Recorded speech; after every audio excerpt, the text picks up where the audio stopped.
Hi everyone, and welcome to Bitcoin Analysis Beyond the Block for February 2025, brought to you by Ainslie Crypto. My name's Chris, and today we have back with us our usual panel, Joey and Isaac. How are you going this month, gentlemen? Great. I think we've got a lot to cover in this video, especially with where the price is and the weekly and daily cycles. Joe, it's certainly stuff still happening. We've been constantly talking about the markets this month. It's that time of the cycle, I suppose, and with the election cycle, all of it, where we're still trying to process so much new information. How are you going with it all? Yeah, we haven't obviously seen a lot in terms of price action, whether it be down or up. We're sort of just chopping around, but you wouldn't think there's much going on, but then there's some stuff going on. There certainly is. It's a way to think about it is we went through several months where we were in some ways struggling to figure out what to talk about because we were very confident in the direction and we just knew what was going on. Now we're not so confident. There's a lot of change afoot and we're having to pay a lot more attention. So it's good in a way, I suppose, to keep us on our toes. We'll follow the agenda that we usually follow with this, sort of come in from the big picture macro stuff down to the Bitcoin market specifically, and then look at some of the technicals around it. But let's just start off on that macro and the point that I was just making there, Joe. This chart has been a bit of a nightmare in recent months. When we look back at it last year, it was becoming earlier in the year, this time last year, we were probably feeling fairly confident that we knew what was going to happen next. That's not really how the year ended up. It was a bit of a choppy mess. Do you want to just talk us through what's been going on there and really bring it back to that idea that it was a bit tricky? Yeah, so for those who have been following along the last couple of months, we've obviously got a couple of revisions in there. I think the main thing to take from that chart is that whilst it is choppy and not 100% clear, we're still in that mid-cycle, early to mid-cycle range, which is still fantastic for risk assets, right? So it means that we're not towards the end of the cycle. It means that, generally speaking, dips are for buying, particularly when you're looking at risk assets. So like that's how I'm looking at that. We've sort of been predicting towards the end of the year, maybe even early 2026 is where the cycle may end. So looking at through that lens, I'm not too concerned with where we are currently. And Isaac, just on that point, we have had a bit of chop, particularly into the end of last year. That would have been enough to kick a few people out, I suspect. The people that were watching it really closely, worried about the top being in. You certainly didn't feel that way at that period of time. You were cautious, probably a little bit more cautious than Joe and I were there, but it wasn't enough to get out of the market. Is that still how you read it today? Absolutely not. All the metrics were saying, and all the macro data, and then also a lot of the technical data was saying the top isn't in. We're not at that stage in the cycle yet. And as you were saying before, we are entering that more tricky stage now as we go forward in the timeline. But yeah, back then the 7-month range, really what it was and how I view it was a wipe of leverage, ruined sentiment essentially, because we saw sentiment go down pretty low. The same thing is happening now too. Obviously the last range was 7 months. This one's now a 2-month period, but I think it's around 2. So, those timeframes are needed to wash out people. As bad as it is, that's just where the market moves for the next leg higher.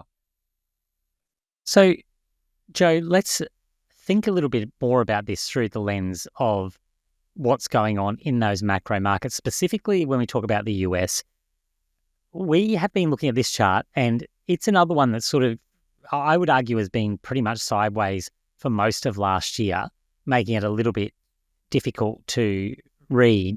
It looks to me like we're now breaking out to the upside. Is that consistent with what you're seeing going on? And specifically, I'm interested here, and I'm sure other people will be as well, in your take on this relative to what's going on in the geopolitical space. Because, you think about Trump, you think about what's going on in the US and the potential for tariffs and all this noise that surrounds versus what seems to be a breakout here higher and quite a positive breakout in growth.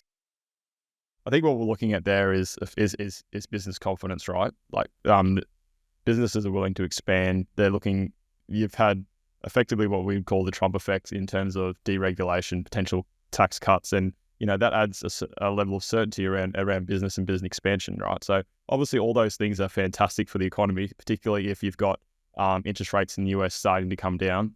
Scott Bessent, the treasurer, wants to also bring down like the 10-year, which is the benchmark for yields in the US. So he wants to do that through different types of issuance and lower oil prices and that as well. So if you've got lower rates, obviously lending becomes cheaper, and it becomes like a self-fulfilling prophecy where growth picks up and then everyone sort of jumps on board, and that's when it really starts to take off. And that makes a lot of sense to me. I suppose this next chart, when we start to look at it through the lens of inflation, is the one that I know you and I have been butting heads on and talking about quite a bit recently, really discussing this idea of whether there will be flow-on consequences from some of these policy decisions ultimately in inflation. I mean, you tend to look at this that we're heading towards higher inflation anyway, naturally, as part of the cycle. I'm slightly more concerned that some of these policies will have direct flow-through inflation effects, but I think we both agree that the data at the moment is not painting inflation as a problem at all. No, but there are also policies and growth in terms of inflation, and how they affect inflation operate with a lag, right? So all the policies, and growth are leading, and then you get the inflation towards the back end, because obviously the way that the US and the Fed measure inflation is always backward looking. So 100% agree that at some point we are going to have inflation picking up as the business cycle turns up, because if you've got more credit creation, particularly through private bank credit creation, there's just more money in the system, which is going to obviously drive growth and wages and services and whatnot. But it's also, that goes hand in hand with rising inflation as well. So when we say that the business cycle is potentially looking like an end at the end, is going to end sort of towards the end of this year, maybe next year, who knows, it could extend. We'd have to look at the data at that point. That's potentially a good reason. Higher inflation is potentially a good reason why monetary conditions would need to be tightened again to cause the end of that cycle. So that's why we do pay close attention to this chart as well as the business cycle. And putting those two things together is certainly one side that we look at. The other side that we very heavily spend our time thinking about is global liquidity generally, because this chart's just straight up showing that there's an undeniable correlation with how much liquidity there is in the world and wealth generally. But bringing it back to why we specifically look at it in this discussion around Bitcoin is because of this chart, which is just being fantastic in demonstrating the point that some things respond better to global liquidity than others. You can see there that everything really is responsive to global liquidity. Even if it's an inverse correlation, there's still some form of correlation, which makes sense. The more money that's in the system, the higher you would expect prices to be. But Bitcoin really stands out there. Do you want to maybe spend just a minute or so talking us through your interpretation of this chart and what it potentially means going forward as well? Because you can see there's a difference between the red and the orange bars there. Yeah, so you hit the nail on the head when you said that all assets are correlated, but they're all correlated at different rates. So we'll take two examples being gold and Bitcoin, right? So they're both correlated to positively correlated to liquidity, but they're correlated at different rates. So for a 10% growth in liquidity, you're getting potentially an up to a 2 times move in gold, right? So a 10% growth in liquidity is quite a substantial amount. It doesn't sound like much, but when you've already got a huge monetary base of liquidity at 170, well, I think we're up to 173 trillion. Another 10% it's a lot of money. It's trillions, right? So looking at Bitcoin closely, obviously it's a market cap that's grown significantly over the last couple of years, but it also comparing it to the previous 10 years, it had substantially more growth in terms of a percentage. So over that orange bar is the last 18 months, where we've seen probably about a 5 times in the Bitcoin price, a 5 times multiplier on the back of 10% global liquidity. And that growth does slow, obviously, as the market cap grows and requires more money in liquidity to actually make assets move. And what really sticks out to me in this is people spend a lot of time thinking about the S&P, so that's on there, the SPX, and the NASDAQ, as effectively arguments as to why you don't need to think about crypto or Bitcoin specifically in this case, because they will argue you want the growth that occurs through owning stocks because they're real businesses, you get dividend yields, all of those arguments. But they don't even compare when you look at that over a cycle. The multiple is just so much larger that if you have that base understanding of how global liquidity works, they're really not the place to be investing, even though probably 9 out of 10 people you speak to on the street would think they are. Yeah, and it just comes down to volatility. People don't want to deal with the volatility of Bitcoin, and obviously there's a lot of negative media still surrounding Bitcoin and cryptocurrencies. We obviously only focus on Bitcoin, but you've really got to break away from the pack if you are going to take money out of the S&P or stocks to move into Bitcoin. A lot of people are not comfortable with that. The S&P historically is fantastic for maintaining your purchasing power. As you can see, very similar to gold, but without the counterparty with the counterparty risk. But we're also sort of not really interested in maintaining our wealth. We're here to grow the wealth. So that's why we're quite heavily invested in picking the fastest horse, so to speak. Yeah, and that really is something that we keep talking about here. It makes a lot of sense for us personally, but also as a business, it's the area that you want to be talking to people about, because it's the area where they have a chance to actually get ahead of some of this. I want to bring it back to this chart that we look at regularly, the bigger picture view of global liquidity. You can clearly see cycles are very much a repeating phenomenon, and it has been happening that way since 1970, as we can see through this chart. But to suggest that we are at the end of the cycle yet would actually make it the lowest top that we've seen through one of these cycles. So this is why we were so confident last year, despite the fact that it was very choppy, particularly towards the end, that we were not at that end yet. That still seems to be the case here, I believe. Like, when you look at that chart, we're well below 50. We're back pointing in the right direction again. What I have seen so far is the policies coming out of the Trump administration will be liquidity positive. The rest of the globe seems to be doing things that are pretty liquidity positive. Is that your view? Yeah, definitely. Like, we'll get into it a little bit more a bit later in the presentation, but a lot of it revolves around that ISM ticking up and growth starting to occur and credit creation starting to occur and a lower dollar. So yeah, we'll definitely discuss that further. So all of those things should lead to that chart heading higher. And sort of following up, we like to often put this one up just to really highlight the fact that most of the world now is in the green, or at least in the sort of yellowy orange. It's really only a few key players holding us back. Yeah, and it's back to the dollar. Once the dollar starts to weaken, whether it's through government policy or Fed policy, you'll start to see those other central banks who have had a lot of pressure on the currencies, like China and Europe and the British, the UK, which have just been getting absolutely slaughtered of recent times. That will ease financial conditions for them, and they'll be able to stimulate without destroying their currency. We look at this as sort of an alternate view of the same data, really, when we talk about global liquidity. And we've been watching this quite closely because it really did tell us to expect that choppiness. It's always funny looking at this chart because it's a logarithmic scale. So that little bit to the top right looks like it hasn't really moved at all. But it was living through that fairly significant movements. We've got the tiniest little tick up on the end of that maybe suggests that the low is in and the rate of change will start picking back up positively again. It may, from my perspective, it just reminds me that these things take time, but that would also be supportive of this idea that we still have longer to go. Yeah, we've been fairly cautious over probably the last month and a bit, whilst that has sort of started to turn down while the price was moving up, and we'll see that in the next chart as well.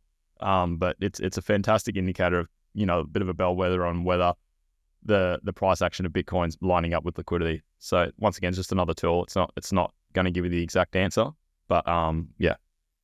So this chart, sort of following up on that point, if we look at it, I often get the criticism when people look at this and say, well, it's not really that useful because it's not telling you predictive exactly what's going to happen next. How do you think about this chart? Because I love it, because I feel it is telling a story. But how do you think about this chart when we overlay what's going on with the Bitcoin price and what's going on with that liquidity at a weekly level? Well, we'll just reiterate that it's a tool, right? So for anyone that was watching the videos all through the middle of last year when we had a 6 to 7 month consolidation and we could see liquidity moving higher, but Bitcoin was really, really lagging behind because it had just come off a big move from that ETF. We did maintain conviction that we were going to go higher. It was just a matter of time, right? So once the market absorbed that move earlier in the year, which, like I said, 6-7 months is a long time. We did get that corrective move to the upside in Bitcoin to match where we were in liquidity. So it doesn't necessarily mean, like I said, that it happens straight away. But also we look at the end of last year it's probably about 6-8 weeks ago, where the Bitcoin price started to really take off, but liquidity was showing weakness, and we were quite adamant that Bitcoin was not going to continue to break through that 110 barrier, just because on the back of liquidity conditions. So in terms of using it as a tool in that manner, it's been fantastic. Yeah, and that's exactly how I think about it, and why I love this so much. This particular chart is because when you do get that divergence, or Paul often talks about it as the alligator jaws, saying that they're getting further and further wider apart. Eventually, they're going to snap shut. That's what we've seen over and over again. And at the moment, I would argue this chart is not showing that. This chart's showing everything's about where it should be, and that's probably the positive takeaway from this at the moment, is to say, well, okay, everything's fairly balanced, and we'll go from there to see the next time that it gets disconnected as a signal. It's looking good, though. It is looking great. It's held up very strongly, which makes sense against that liquidity backdrop starting to pick up. I suppose now we can really Isaac's about to tell us where it's going. Well, I was going to say the same thing. If we ask Isaac here, does that line up? Because we're effectively saying off that liquidity backdrop, things probably look about where they should be. Isaac often comes in and tells us, no, that we're wrong, but it might be different this time. Start us off here. Your MVRV, something you look at quite regularly. What's going on? Right. So from the blast backdrop, we haven't really moved since then in that range, which I believe that I was expecting more ranging based on what the information we were seeing in the cycle, daily cycles, etc. So obviously the MVRV hasn't really moved. If anything, it's probably just gone down a bit more, which is that deviation score. Just a quick briefing on how this works. So the blue line is your realized price, which is essentially the average cost basis of Bitcoin and amongst most holders. And your dark line is just the market price, right? So that reflection there, the difference in how far that expands away from the blue line, then reflects in the MVRV Z score ratio. So that's right now it's at 2 point something, around 3. And I'm projecting this cycle, if we see that final big push up towards the end, we're going to ballpark somewhere around 5. I would expect in that region, based off these peaks, and you can even just draw a little line there, and that line has literally no significance besides those peaks match there. So just chuck in there as a visual ballpark, so it's a level to look at. It just tells you that we're entering a stage where things are starting to get heated and euphoric. We did see that when we broke from that 7-month range, but nothing like previous cycles. And the data now isn't suggesting that we're going to be topping yet, because we don't top in fear normally. And the market's quite fearful, and we're going to go over that in a second for the next chart. So the really good point around fear.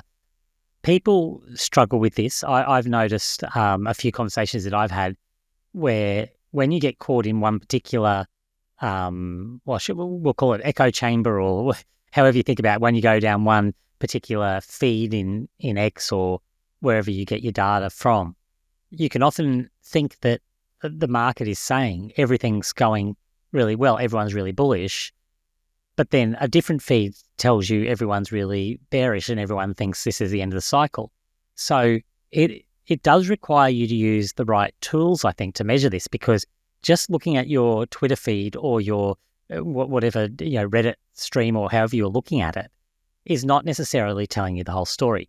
This metric that you've got up on the screen here, what I like about it is that when you go back over a period of time, you can see that correlation because it's all mapped out and charted out. You tend to look at it more like this, really objectively as much as possible. So to talk us through that, how this is, what the hopefully relatively objective data is saying. Yeah, so objectively what we can see is right now we're still in that range, the 2-month range, like I was saying. And what it is we're dragging sentiment out. So we're just draining people's emotions, and we saw that for the 7-month range. You can see when we had that peak, we started very high we were in the greed section, and we just slowly dwindled our way all the way down. We had a few daily cycles where we thought, this could be the daily cycle where we have the spring up, but it went a bit further than probably a lot of people were expecting. And then it finally reached that point which was actually a weekly cycle, which we'll go over later. At the time, I wasn't really aware of that. But yeah, we hit that and then we had that subsequent push up. So right now, we're seeing a very similar sort of pattern here where ranging sentiment's being dragged out. Whether it's this daily's weekly cycle, that's going to be hard to say. But I think as a general consensus, this is a good area to potentially be doing your final spot buys. I mean, it's pretty late in the cycle to be doing spot positions, but towards that end of the cycle. But if you were to do it, you'd rather do it now than do it at the top. So just look at the chart and look at where the orange is, which symbolizes our fear. That makes sense. And what I find really interesting about this as well is the FTX narrative. So we are, as we're recording this, it's within potentially the next 24, 48 hours that we're expecting FTX payouts to begin. And at a different stage of the cycle, that would have been getting a lot of attention. You would have had a really positive narrative around that with everyone saying, because I remember at the bullish peak, everyone was kind of saying that, well, with all this money is going to be flooding into the market, you're going to see a whole lot more positive price action out of that. Yet we're kind of at the lows when that's happening. So that's really, I find that quite fascinating. And you brought a different or new metric to dig into this a little bit further today, this sentiment analysis, the FOMO finder. Talk us through that one as well. And if you want to have any comments on that FTX data. Yeah, so with the FOMO finder, this one is one I found on some guy on YouTube actually, solid analyst. What we can see here is when it reaches purple, that's obviously sort of showing where fear is, right? And typically that has been a very good position to buy, especially in the bull market.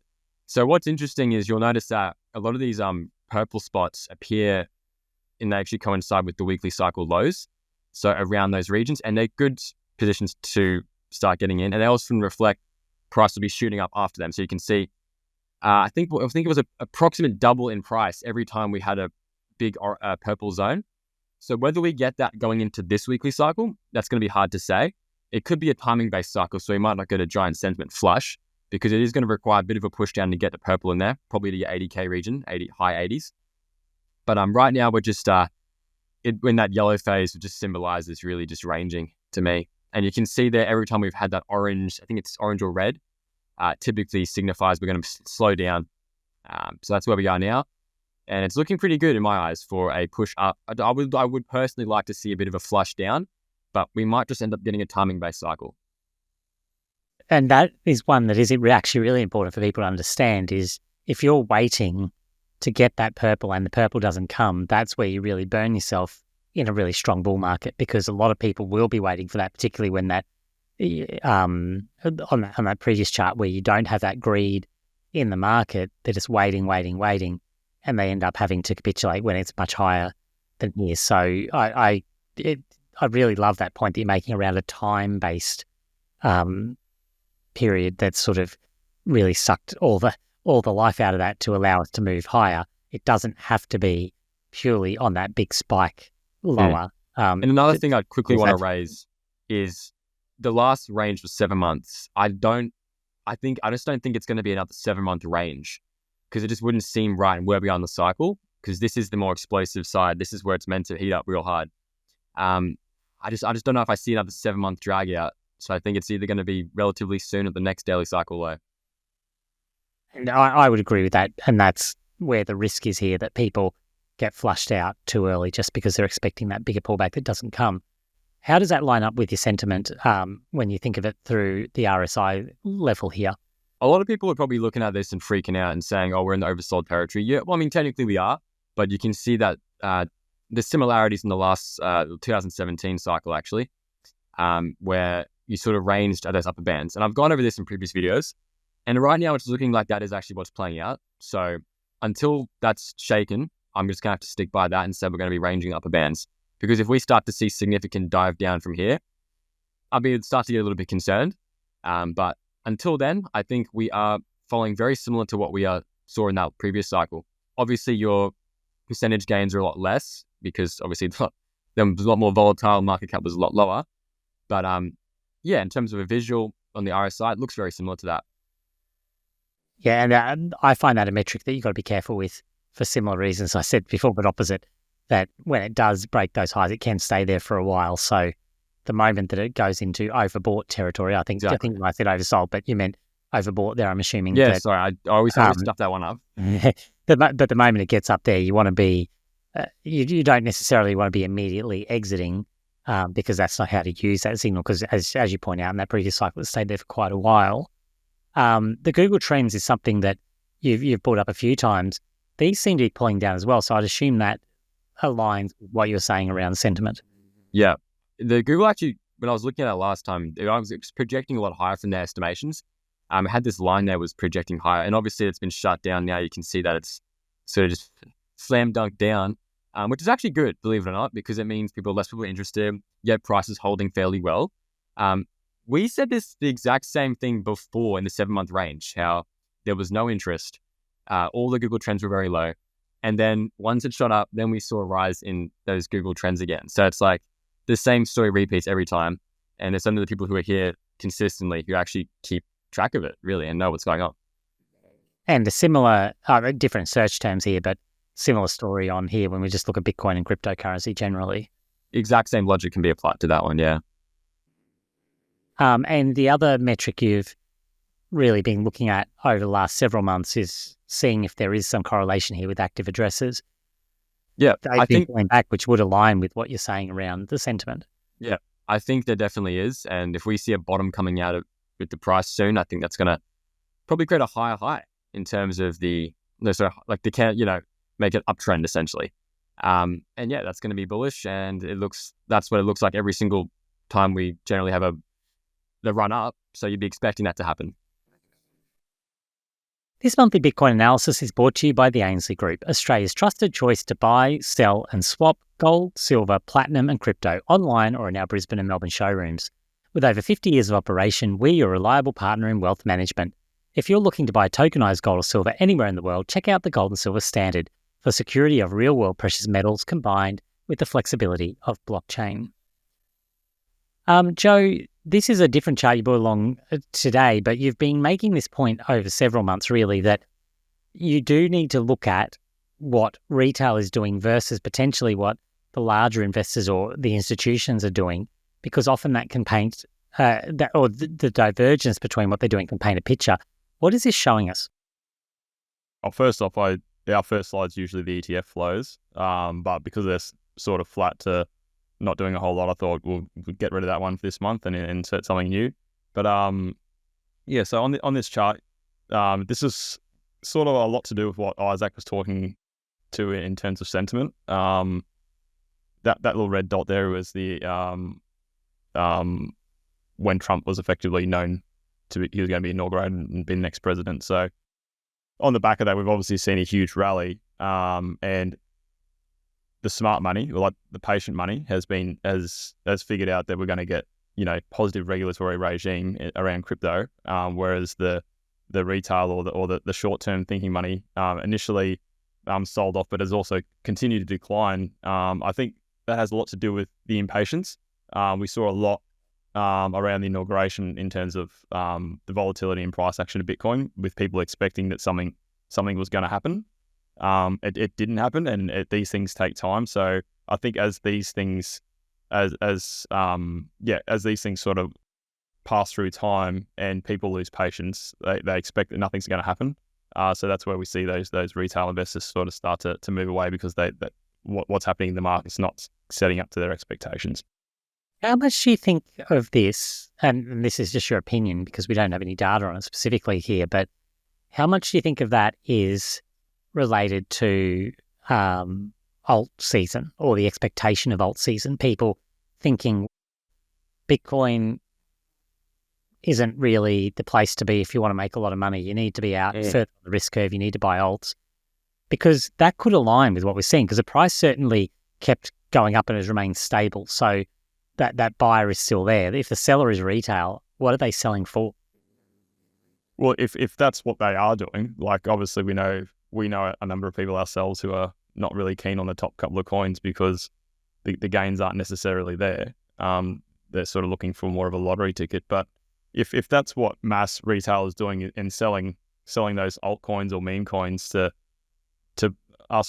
Bitcoin to buy those alt and meme coins, that it's been very ineffective because we've seen nothing but meme coins and alts get hammered for the last few weeks, whilst the Bitcoin price is, had effectively a floor under it at 92,000. Now, we don't know if that floor is going to maintain for, next week or two while we're looking for a cycle bottom, but it's certainly holding up a lot better than those meme coins.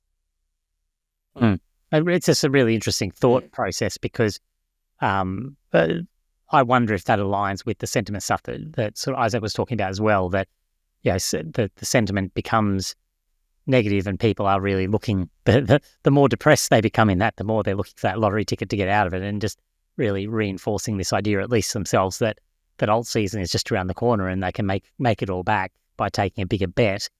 And I suppose that's the thing, like Bitcoin's price actions is difficult enough to sort of predict over time if you don't have the right tools, let alone trying to predict something that trades purely on sentiment and extreme speculation. So we generally steer clear of that.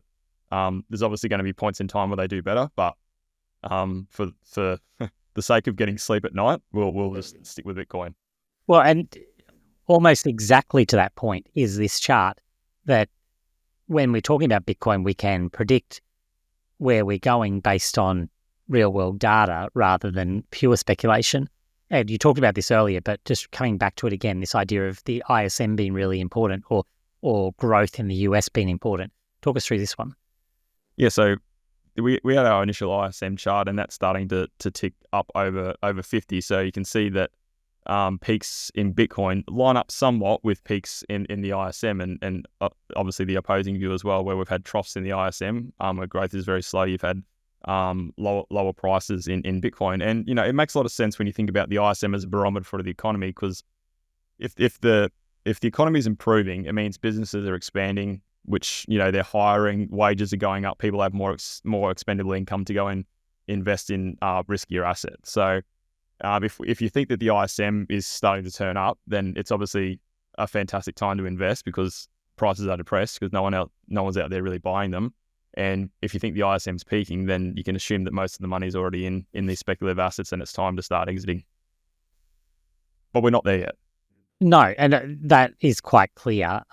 Even was quite clear just looking at the ISM chart itself, like without the overlay of Bitcoin on it, that there's a lot more room to the upside left to go in that when you're only just crossing 50. And we have to remember that the majority of the time, the ISM is actually above 50 historically anyway. It doesn't spend most of its life below 50. The other side of that we were talking about before was the inflation, and you've brought another overlay here to look at inflation and bond yields.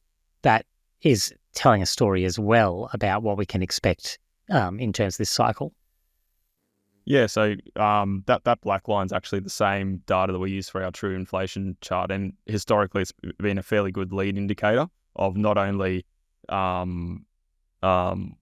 the CPI and inflation, core inflation coming out of the Fed, but also bond yields, because obviously bond yields are going to follow closely to what comes out every month out of the official figures. So just moving forward, if inflation continues to sort of linger around that 2.5%, we can definitely expect bond yields to come down, which is also will lead to a weakening dollar and increasing and loosening of financial conditions. And on the dollar, because the dollar really is much more important than a lot of people give it credit for in determining the overall level of liquidity that's in the markets and therefore what we expect with the prices to follow through on that. You make the point here, and you've discussed this with me several times, that there is the possibility that the dollar weakens from here. Now, a lot of analysts are saying that we're heading into a strong dollar era under Trump. It's quite a popular narrative, really, but you like to highlight that that's not necessarily going to be the case. Yeah, so just quickly to explain, the white line is the last time Trump was in office, and he was quite a dollar bear. He wanted to lower the dollar effectively to make increase economic growth and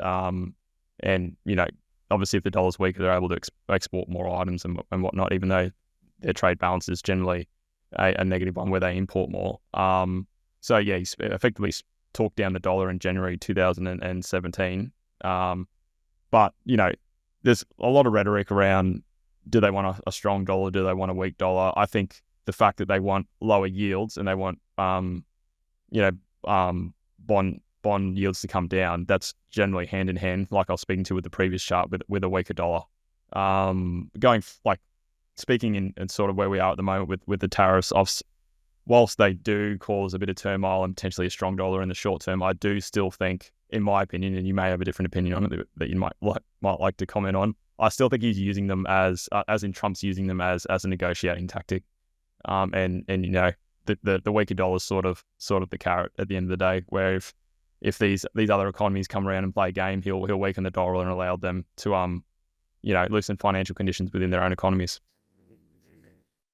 Where I disagree with Joe on this, and he's leading me into this by the nose, leading me into drink from this pond. But my disagreement is what we've then come out today, really, about this idea of reciprocal tariffs, where we have really, I don't think it is so much about a negotiating tactic, because at the moment, at least what we've heard from Trump directly is that the tariffs are going to be applied on everyone who has a tariff against the US.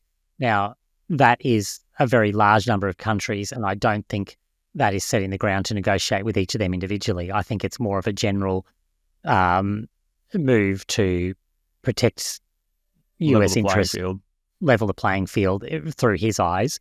I don't necessarily think that's smart economic policy, because the issue that I have with that is that a lot of those tariffs will be in place for strategic reasons that have been negotiated over a long period of time with individual countries. And when you go apply something blanket, you're not taking into account all the subtleties of the intricate negotiations that went into those in the first place. But one way or another, it's going to result in movement in those markets, which I find really interesting.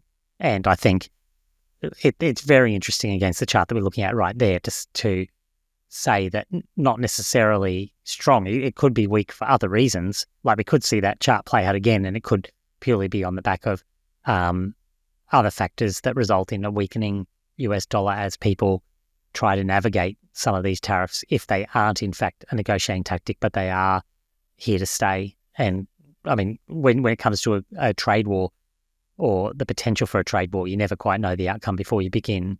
Like, you don't know the outcome in any war before it begins. We might have a prediction of what it's going to be, but really, really challenging to predict geopolitics.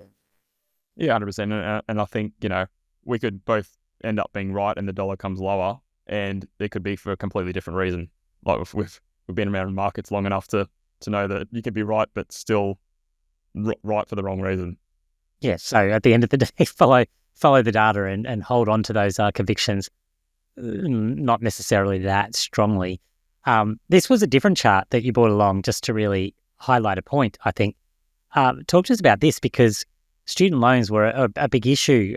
We haven't really heard as much about it recently, but it was certainly a big issue in the last couple of years in the US. Yeah, I just wonder so this chart is just showing student loans in America versus people who hold Bitcoin. And it sort of made me think if there's a bit of a mindset shift away from, going to college, getting a job, and then paying off your student loan for the next 30 years versus, gaining that financial freedom through just buying speculative assets. Well, we'll call it speculative. Some people would, but, we're probably we wouldn't call it quite speculative. But, because you hear the stories all the time, you go get the job. Go to college, get the job, pay off your debt, get your mortgage, and by the time you're 60, you might be debt free. So it's potentially just a Gen Z thing, where they're moving to away from student loans and into Bitcoin to get ahead. Because I certainly would prefer to have Bitcoin than a student loan. I can tell you that. I can agree to that. That's just from that one angle. But yeah, I do take your point. And even just as a highlighting the sheer number of people that obviously many young Americans will have student loans. Many probably young Americans now hold Bitcoin. It's a very interesting chart, and the trend is heading certainly in one direction there. And if it's even slightly accurate, sorry to cut you off, but even if it's even slightly accurate, 48 million voters, that's why a lot of the reason why we see Trump in office at the moment with these pro-Bitcoin policies. Well, and just a little bit of an anecdote here from the Australian perspective. I've been having conversations recently that seem to indicate that both sides of politics here in Australia are taking that Trump effect very seriously in terms of crypto policy and going, well, probably very similar to that chart, going, well, we have a large voter base who feel very strongly about this, so we need to, kick ourselves into gear and actually deliver on these policies, or at least discuss these policies during the election that's upcoming here. So it's a real thing that base, as it grows, starts to sway political opinion, which is probably good to see if it's heading in that positive direction. Definitely. Isaac, we'll come back to you now and look at some of the technicals here around Bitcoin. You've been highlighting to us for quite a while that the cycle was going to approach these green bars. It seems like we're now touching them. We're in the potential zone for the top. Still, I expect you're, based on what you've been saying, expecting more time to pass, but we're in the zone where anything can happen now. Correct. And I think I'm pretty convinced we're going to be seeing a solid push up relatively soon. And I think after that, it's going to start to get very hard in terms of trying to time where the top is. But we're going to be looking at all the tools and tracking it all. But yeah, we're in that band, and the lighter the green gets, the harder it's going to get to decide where the top is. But as of now, there's enough data and enough conviction in my heart to say we're going higher. So I'm going to say that here, say it now. But if it's in his heart, we've got to go with that, right, Joe? That's how it works. Saying that, but yeah, it is definitely in that phase now. Oh, man. But we've approached it. You've got some metrics here where you really look at the cyclical nature of that, which is quite compelling when you look at it painted out like this. Yeah. Part of my conviction is largely due to the cycles, the weekly cycles. And we can see here, I've highlighted it there with these little semicircles to just sort of show the waves. And then there's got this, I've just got lines that just show the timing windows. So within that range, we've seen a weekly cycle, and we've seen an approximate double in price. It hasn't always been a double. Some are 90% increases, some were 105, a bit more than that. But generally, price finds a bottom and goes up. And what it normally does is it finds a bottom on the sentiment sort of dries up real hard. So we might see a bit of a capitulation down lower, but we might just have a timing-based cycle.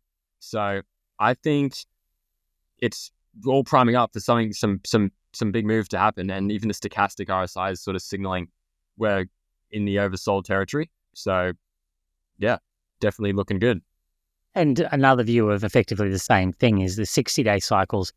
You've highlighted here that we're coming to another key turning point, potentially not today, potentially not tomorrow, but sometime soon.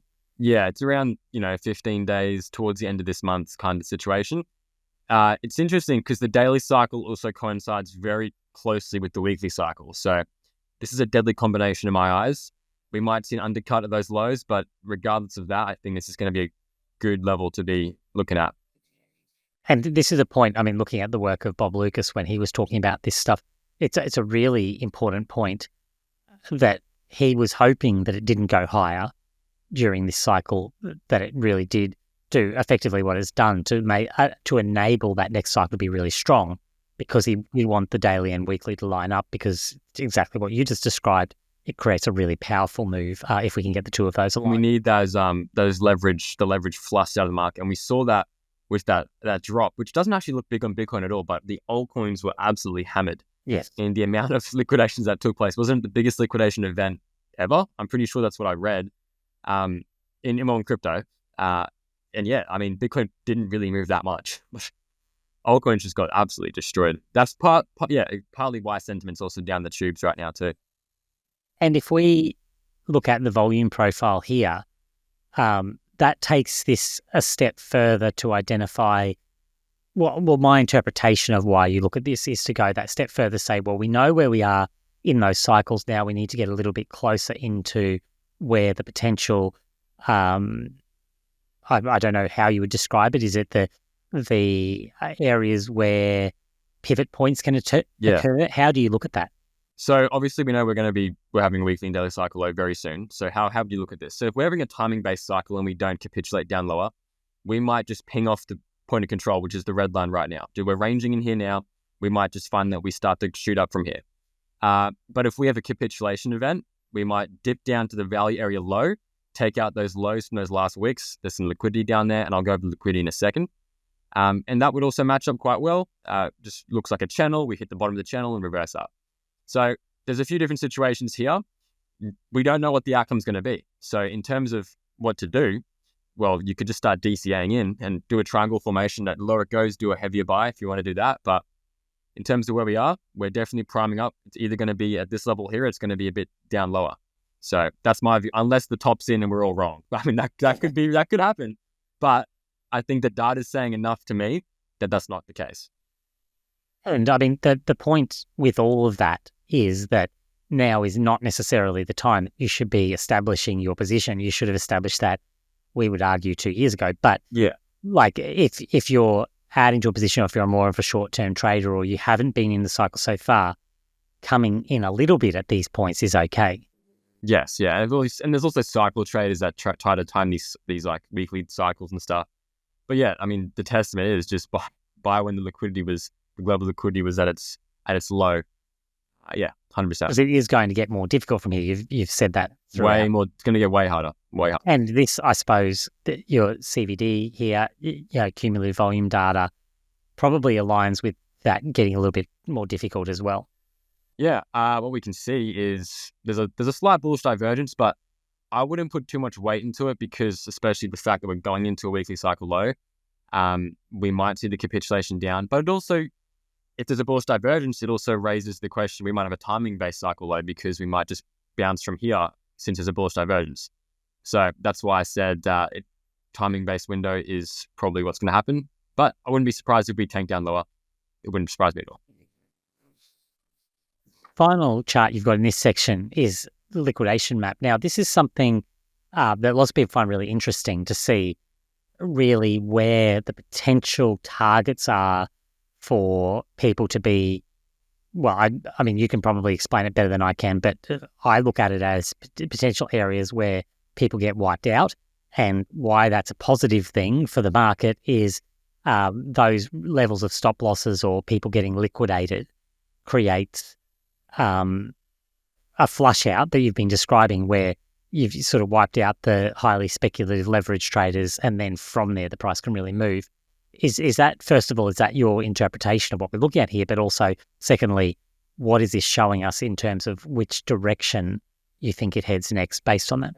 Yeah, I think what you said is correct. I guess you could also view it as flush out, and then also short squeeze too potential. We're seeing a lot of shorts at the top there. You can see that denominated in that green line, cumulative short liquidation leverage. So up there, it gets really steep at around your 99K region. You can see the amounts, the nominal values on the right-hand side. So it's very, very large. And then if you go on the left-hand side, for the long side, it's a lot less. So what it's saying is there's a lot of fuel on the upside in terms of if we start punching those levels higher, a lot of liquidations are going to occur, going to force shorts to buy back. It's going to add fuel. It's going to add FOMO. It's going to do all the things we want it to do. But we got to also understand that we have some levels on the downside, and we might hit those levels as we go into the weekly cycle low, which would actually be very healthy, because it means we wouldn't have much left on the downside. And all we have is upwards to hit. And we know liquidity is there's different liquidity, because there's obviously global liquidity and there's this type of liquidity, but we know that it's a magnet for price. So to sum this up, I think you've really highlighted that it really could go up or could go down, which is, we never like to say that, right? Like, that's not useful for anyone. But at the same time, if it does go down, my interpretation from what you've shown us, Isaac, is that if it goes down, it's probably going to be relatively short-lived. It's probably going to be a sweep and wipe out of people who are over-leveraged in the market, and then we're often racing again. But you wouldn't necessarily be betting the farm that that's going to happen, because it also, timing-wise, could be setting up to be really take off any day now from here. Is that your, like, to wrap up, is that your summary? Is there anything else you want to sort of add in? What's your key takeaway that you want to leave people with today? My key takeaway is I'm actually very bullish. We might be chopping a little bit until we get to the weekly cycle low, but I'm actually very bullish, and I think we're going to be seeing higher prices relatively soon. Whether it's this daily cycle, the next one, I am fairly convinced we're going to be going higher. My final take is probably very similar to yours, actually, there, Isaac. I'm becoming quite bullish based on everything that both of you have been saying, my own work on that as well, looking at the global liquidity stuff in particular.